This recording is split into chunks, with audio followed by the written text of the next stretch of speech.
20 June চুয়াডাঙ্গার 19টি কেন্দ্রে স্বাস্থ্য সহকারী পদে লিখিত পরীক্ষা হয়। 39টি পদের জন্য আবেদন করেছিলেন 13,638 জন প্রার্থী। পরীক্ষায় অংশ নেন 4,874 জন।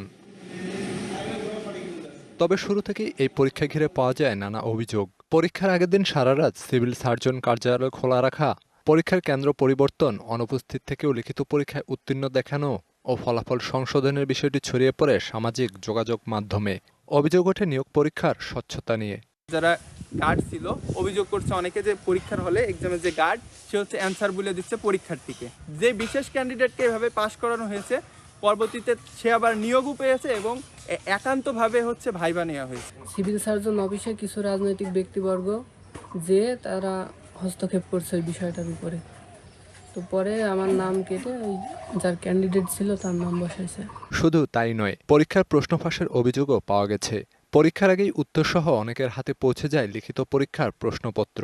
এ নিয়ে ক্ষোভ স্থানীয়দের মধ্যেও করা হয়েছে লিখিত অভিযোগ। মেয়েটা আগে ডিক্লেয়ারেশন দিয়ে দিয়েছে বা হচ্ছে যে সবাই জেনে গেছে কাশীপুরের একটা মেয়ের হচ্ছে যে অলরেডি চাকরি হয়ে গেছে।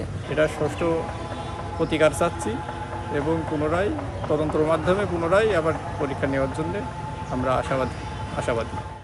তবে অভিযোগের তীর যার বিরুদ্ধে তিনি সবকিছুই অস্বীকার করেছেন। তার দাবি পরীক্ষা হয়েছে শতভাগ স্বচ্ছ। পুরোপুরি স্বচ্ছতার ভিত্তিতেই নিয়োগ দেওয়ার চেষ্টা করেছি। যেভাবে বিধি মোতাবেক আমাদের পরীক্ষা সংগঠন করার জন্য আমাদের নিয়োগ বোর্ডের সদস্যদের পরীক্ষা মিটিং হয়, আমরা মিটিং করেছি এবং লিখিত পরীক্ষার পরে আমরা বাকি যে কাজগুলো, যে প্রক্রিয়াগুলো, সেই প্রক্রিয়াগুলো শতভাগ আমাদের ইন্টেনশন স্বচ্ছতার সাথে করা। এছাড়া সব অভিযোগের তদন্ত করে আবারও নিয়োগ পরীক্ষা নেওয়ার দাবি চাকরি প্রত্যাশীদের।